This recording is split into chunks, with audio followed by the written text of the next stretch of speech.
اگر ہندو بھی غوث پاک پر اعتماد کر لے تو میرا غوث ہندوؤں کو بھی ضائع نہیں ہونے دیتا، ان کی آس بھی ٹوٹنے نہیں دیتا۔ آپ کو پتا ہے راجہ رنجیت سنگھ کی حکومت کا دور ہے، راجہ رنجیت سنگھ کی حکومت کا دور ہے، دور حکومت ہے رنجیت سنگھ کا، اور اس وقت ایسا محبتوں کا ماحول تھا کہ اللہ اکبر، ہندو مسلمان ایک بستی میں رہتے، اور پھر اللہ اکبر مسلمانوں کے یہاں اگر کوئی فنکشن ہوتا وہ ہندوؤں کو شامل کرتے، اسی طرح اللہ اکبر مسلمانوں کے بہت سارے معاملات ان ہندوؤں کو پتہ چلتے کہ یہ کر کیا رہے ہیں۔ اللہ اللہ، راجہ رنجیت سنگھ کا دور ہے، اس دور کے اندر ایک خاتون تھی مسلمان، اور اس کے پڑوس میں ایک ہندو عورت رہتی تھی۔ اللہ اکبر، لوگ کہتے وہ ہندو بہن رہتی تھی۔ اللہ اللہ، اور جب بھی ہر مہینے 11ویں شریف ہوتی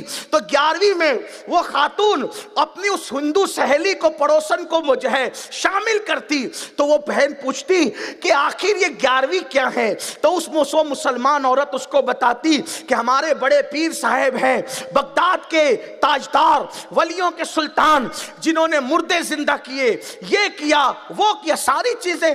اب قادری سے کوئی پوچھے تو وہ چپ رہے گا؟ یا اللہ، ہم تو کہتے کوئی چھیڑ کر تو دیکھے، ہم اتنا بتائیں گے غوث پاک کے لیے کہ غوث پاک کے لیے کہنے والوں نے کہا اگر پوری زمین کے درختوں کے پتوں کو کاغذ بنا دیا جائے، درختوں کی کلموں کو، اس کی ٹہنیوں کو قلم بنا دیا جائے، سارے سمندروں کو روشنائی بنا دی جائے، انسان، جنات، فرشتے سب مل کر غوث کی شان لکھتے رہے تو لکھنے والے تھک جائیں گے، پتے ختم ہو جائیں گے، روشنائی ختم ہو جائے گی، سمندروں کا پانی ختم ہو جائے گا، میرے غوث کی شان کبھی ختم نہیں ہو سکتی، کیونکہ ان کی شان یہ ہے، وہاں کیا مرتبہ اے غوث بالا تیرا، اونچے اونچوں کے سروں سے قدم آلہ تیرا، سر بلا کیا کوئی جانے کہ ہے کیسا تیرا، اولیاء ملتے ہیں آنکھیں، وہ ہے تلوہ تیرا، سارے اقطاب جہاں کرتے ہیں کعبے کا طواف، کعبہ کرتا ہے طواف در والا تیرا۔ غوث وہ ولی ہے، کعبہ جس کے گھر کا طواف کرنے آتا ہے، کعبہ جس کی چوکھٹ پہ آتا ہے، وہ غوث العظم دستگیر کی شان۔ لوگ کہتے ہیں کیا کعبہ بھی آ سکتا ہے؟ میں نے کہا میں تجھ سے بات ہی نہیں کر رہا۔ یہ لوگ کس سے گڑتے ہیں اپنے غوث کے لیے؟ میں نے کہا تجھ سے کوئی بات ہی نہیں ہے، اس لیے کہ یہاں تو اہل محبت سے بات ہے۔ جب ہم کہتے ہیں نا کعبہ طواف کرتا ہے غوث کی چوکھٹ کا، لوگ کہتے ہیں ایسا ہو سکتا ہے، محبت والے کہتے ہیں اس سے بڑی بات ہو سکتی ہے، اس سے بڑی بات ہو سکتی ہے۔ ہاں، ارے غوث تو غوث ہے۔ جب رابعہ بصری کے استقبال کے لیے کعبہ آتا ہے، کجا رابعہ کجا غوث العظم دستگیر، کیا فرق ہے نا، زمین آسمان کا فرق ہے۔ رابعہ بہت بڑی خاتون ہے، لوگوں نے ان کو عادی قلندر کہا ہے، لیکن ہم کہتے ہیں میرے غوث نے، میرے امام نے کہا، کیا کہا پتہ ہے؟ امام کہتے ہیں سر بھلا کیا کوئی جانے کے ہے کیسا تیرا، اولیاء ملتے ہیں آنکھیں، کیسے ملتے ہیں؟ اولیاء ملتے ہیں آنکھیں کیسے؟ وہ ہے تلوہ تیرا، جس کے تلوے سے ولی آنکھیں ملے وہ غوث پاک ہے نا۔ لوگ ان کو ذرا سمجھے تو سے، غوث اعظم کا نام لیتے لیتے لوگ ولی ہو گئے۔ حضور محدث اعظم کی چوچوی نے فرمایا تھا، سرکار محدث اعظم کی چوچوی فرماتے ہیں یا غوث کہتے کہتے ہو جاتے ہیں غوث، خواجگی مل جاتی ہے خواجہ کا دم بھر کے تو دیکھ، کوئی دل سے پکارے نا۔ بہرحال تو وہ جو ہندو خاتون تھی جو پڑوس میں رہتی تھی، وہ پوچھتی تھی یہ بڑے پیر کون ہے، تو انہوں نے بتایا کہ وہ حسنی حسینی میرے نبی کی آل ہے، یہ ہے، مردے زندہ کرتے ہیں، مدد کرتے ہیں، پکار وغیرہ وغیرہ۔ تو اس خاتون نے اپنے پڑوس کی ہندو اس کی سہیلی کو بتایا کہ ہمارے بڑے پیر ایسے ہیں۔ اب میں بڑے پیر کو بتاؤں تو میرے بڑے پیر تو بہت بڑے پیر ہیں، بلکہ حضرت خواجہ خضر کہتے ہیں، خضر علیہ السلام کہتے ہیں عبد القادر جیسا ولی نہ ان سے پہلے پیدا ہوا نہ قیامت تک ان کے بعد پیدا ہو سکتا۔ ولی لوگ جھاڑو دیتے ہیں ان کی چوکھٹ پہ، میں اپنی طرف سے نہیں کہہ رہا ہوں، بہجت الاسرار اٹھا کے دیکھیں، قلائد الجواہر اٹھا کر دیکھیں، تفریح الخاطر اٹھا کے دیکھیں، صرف ان کی چوکھٹ پہ جھاڑو دینے سے بھی کوئی ولی بنا، ان کی چوکھٹ چومنے سے بھی کوئی ولی بنا۔ میرے عزیز چیز کو ہے تو ہائے ہائے کیسا رنگ چڑھا ہے 11ویں کا، جب کرو 11ویں، جب کرو 11ویں، جب کرو 11ویں، اور جو 11ویں کرتا ہے محروم نہیں رہتا۔ مجھ سے بہت لوگوں نے کہا پریشان ہے کیا کریں، میں نے کہا 11ویں کر، ہاں کر کے دیکھ لو نا کر کے، ہاتھ کنگن کو آرسی کیا ہے، لیکن یاد رکھنا یقین سے کرنا، تاجر والی مات کرنا 11ویں، غلاموں والی کرنا۔ ہاں غلاموں والی کیا ہوتی ہے اور تاجر والی کیا ہوتی ہے؟ تاجر والی ہوتی کہ میں نے یہ کیا تو ادھر سے ہی آئے گا، نہ ہم نے یہ کیا، اب آپ صرف قبول کر لیں آپ کا احسان ہے بس، پھر دیکھنا کرم کیسے ہوتا۔ وہ 11ویں کرتی تھی ہر مہینہ، اور وہ ہندو اس کی سہیلی آتی تھی تو وہ بتاتی رہتی تھی، اس کے دل میں بھی غوث پاک کی محبت پیدا ہوگی۔ وہ ہندو خاتون کے، وہ تھی غریب لیکن غوث پاک کو وہ بھی چاہنے لگی۔ ایک دن وہ ہندو خاتون اپنے میکے جا رہی تھی، دیوالی کے دن تھے، اس نے جانا تھا اپنے میکے، اس کا غریب شوہر، اس کا پتی اس کے ساتھ تھا، اور اس خوبصورت لڑکی کو ایک بدعقیدہ اس پہ نظر رکھے ہوئے تھا، اور وہ اپنے آپ کو مسلمان کہلاتا تھا، اس پہ وہ چاہتا تھا کہ اس کی غربت کا وہ سودا کرے، غربت کو روکڑا کرے، اس کی غربت کا مذاق اڑائے، تو یہ بہت کوشش کرتا تھا۔ لیکن یہ ہندوستان ہے، ہمارا بھارت ہے، یہاں مسلمان ہو کہ ہندو ہو کہ سکھ ہو کہ عیسائی ہو، کسی کی بیٹیاں ہمارے یہاں بے غیرت نہیں ہیں۔ یہاں کی مٹی میں اللہ نے محبت رکھی اور حیا رکھی ہے، یہاں کی بیٹیاں بہت باغیرت ہے، کسی مذہب کی ہو بہت باغیرت ہے۔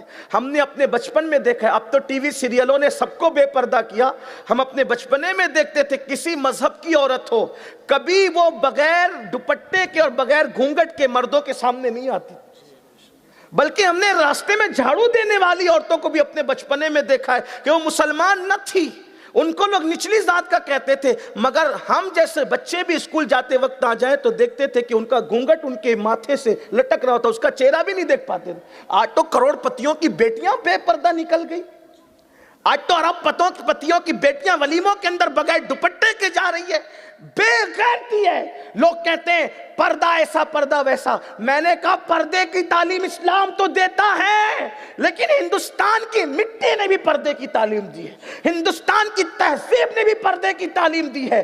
ہمارے مذہب میں بے پردگی کی اجازت نہیں ہے، بالکل صحیح ہے، لیکن ہندوستان کی پرانی تہذیب بھی پردے کی بات کرتی ہے۔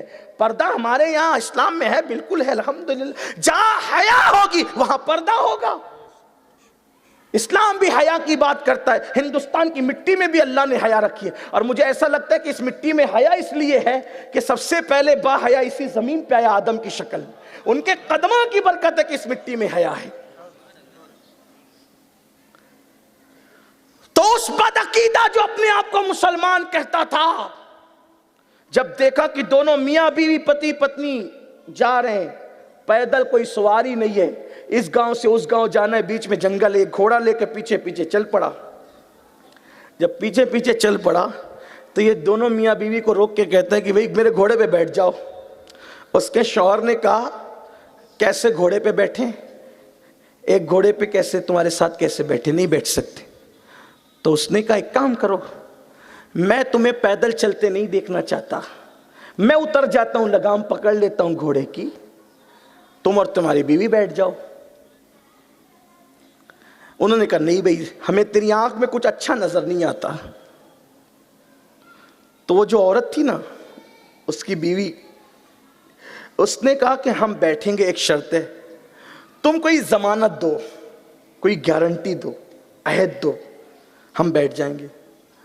اب وہ تھا تو بدعقیدہ، کلمہ پڑھتا تھا، لیکن ظاہر سی بات ہے ہر مسلمان کلمہ پڑھنے والا اچھا ہو، یہ کوئی ضروری تھوڑی ہے، کچھ تو ایسے بدبخت بھی ہوتے نا، اور وہ بڑی تفصیل ہے، اس میں بھی میں اس کی طرف نہیں جاتا، لیکن ہے تو ایسے کہ زبان سے کلمہ پڑھتے اندر کوئی کلمے کا اثر ہوتا بھی نہیں نا، ایسے بدبخت بھی تو ہیں نا۔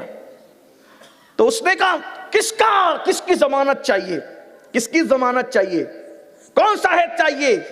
اس کی زبان سے پٹ نکلا، کیونکہ اس کی بات زبان پہ بار بار غوث غوث یا غوث یا غوث یا غوث تھا۔ اس نے کہا کہ وہ 11ویں والے پیر صاحب ہیں نا، ان کی ضمانت دے دو، کہ ان کی ضمانت تم ہمارے ساتھ غلط نہیں کرو گے۔ اس کو تو اور آسان تھا، کیونکہ تھا بد عقیدہ، ولیوں کا ماننے والا نہیں تھا وہ اس دور میں، پتہ نہیں کس چکر میں پڑ گیا تھا۔ اس لیے کہ وہ دور ہے، ابھی انگریزوں کی آمد شروع ہو چکی تھی۔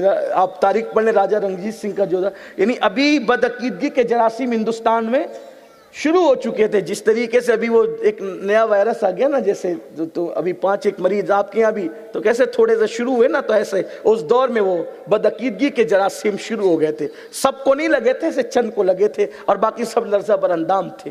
تو یہی ہوا، اس کو کہا کہ بڑے پیر صاحب کی ضمانت دے دو۔ اس نے کہا فوراً ہاں بالکل بالکل بڑے پیر صاحب کی ضمانت۔ تو کہا کہ اچھا سوار ہو جاؤ، میں اترتا ہوں، سوار ہو جاؤ۔ جیسے یہ اتر کر کے، شوہر نے پہلے بیوی کو سوار کیا، ابھی وہ بیوی سوار ہوئی تھی کہ اس نے تلوار نکالی اور اس کی گردن اڑا دی، اور یہ بیٹھ گیا جست لگا کر کے گھوڑے پر، اور ایڑ لگائی، اور اس کو دبوچا اپنے بازوؤں میں۔ جب دبوچ رہا تھا اپنے بازو میں، تو وہ ایسے جھک جھک کر دیکھ رہی، پیچھے مڑ کے دیکھ رہی تھی۔ تو اس نے مذاق اڑاتے ہوئے کہا، اے لڑکی، یہ مڑ مڑ کے کس کو دیکھ رہی ہے؟ تیرے پتی کو تو میں نے قتل کر دیا ہے۔ کہا میں نے دیکھا میرا پتی قتل ہو گیا ہے، لیکن میں بڑے پیر کو دیکھ رہی ہوں، 11ویں والے پیر کا انتظار ہے۔ تو نے کہا تھا نا میں ان کی ضمانت دیتا ہوں، جس کی ضمانت دی ہے وہ بچانے کے لیے ضرور آئے ہے۔ اور ایک نقاب پوش تلوار نکالتا ہے، اور تلوار نکال کر کے اس کی گردن اڑاتا ہے۔ وہ جو کہہ رہا تھا نا وہ تو مر کے گھر چکے ہیں، وہ تو مر کے ختم ہو چکے ہیں، میں کہتا ہوں یقین ہو تو کوئی آج بھی میرے غوث کو مدد کرتا ہوا پا سکتا ہے۔ اللہ اکبر۔ کسی کہنے والے نے کہا تھا کہ یہ ادائے دل نوازی کوئی میرے دل سے پوچھے، یہ ادائے دستگیری کوئی میرے دل سے پوچھے، وہی آ گئے مدد کو میں نے جب جہاں پکارا، وہی آ گئے مدد کو میں نے جب جہاں پکارا۔ شیخ عبدالحق محدث دہلوی کہتے ہیں کہ غوث پاک آج بھی اپنی قبر سے زندوں کی طرح تصرف کرتے ہیں۔ غوث پاک نے فرمایا میں مشرق میں رہوں اور میرا مرید مغرب میں رہے، اور وہ گر رہا ہو ٹھوکر کھا کے، تو میں اس کا ہاتھ پکڑ کر اس کو بچا لیا کرتا ہوں۔ اس کا سطر کھل رہا ہے تو میں اس کے سطر کو ڈھانپ دیا کرتا ہوں۔ اللہ اکبر۔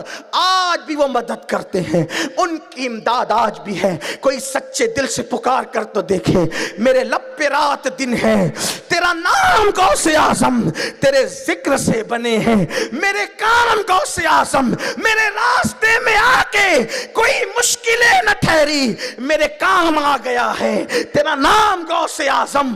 اللہ اکبر۔ تو جب اس خاتون نے دیکھا نقاب پوش آئے، گھوڑا روک لیا گیا، ایک نقاب پوش نے اٹھایا، گردن اڑا دی، گردن اڑائی۔ اس خاتون سے کہا بیٹی کیا چاہتی ہے؟ اس نے کسی کو پہچانا تو نہیں، لیکن کہتی ہے میرا تو سہاگ ہی اجڑ گیا۔ پھر وہ گھوڑا لے کر، وہ تلوار لے کر جس سے خون ٹپک رہا تھا، وہ لاش کے قریب آئے، اور ایک نقاب پوش نے جو ہے وہ گردن اور جسم کو جوڑ دیا اور کہا کم باذن اللہ، زندہ زندہ ہو گیا۔ اس خاتون نے کہا اے نقاب پوشو ذرا بتاؤ نا کون ہو؟ تو جب نقاب الٹا گیا تو ایک تو اسی گاؤں کے کتب تھے جو مجذوب بن کر کے بیٹھے تھے، اور دوسرے میرے اور تمہارے پیر سرکار عبد القادر جیلانی۔ کوئی یقین کر کے ان کو، پھر جب قرآن کہہ رہا ہے کہ وہ قیامت میں مدد کرے، دیکھیے مسئلہ کہاں اٹکتا ہے، لوگ کہتے ہیں وہ مدد نہیں کر سکتے۔ میں کہا جب اللہ قرآن میں کہہ رہا ہے کہ وہ مدد کر سکتے قیامت میں، جو قیامت میں اللہ کے عذاب سے بچا سکتا ہے، کیا وہ دنیا کی مصیبتوں سے نہیں بچا سکتا؟ کوئی یقین تو کرے۔ اور پھر غوث پاک کہتے ہیں کہ میرے اللہ نے میرے ساتھ وعدہ کیا ہے کہ جو میرا مرید ہوگا میں دنیا میں بھی اس کی حمایت کروں گا اور آخرت میں بھی اس کی حمایت کروں گا، اور میرا اللہ میری حمایت کو قبول فرمائے گا۔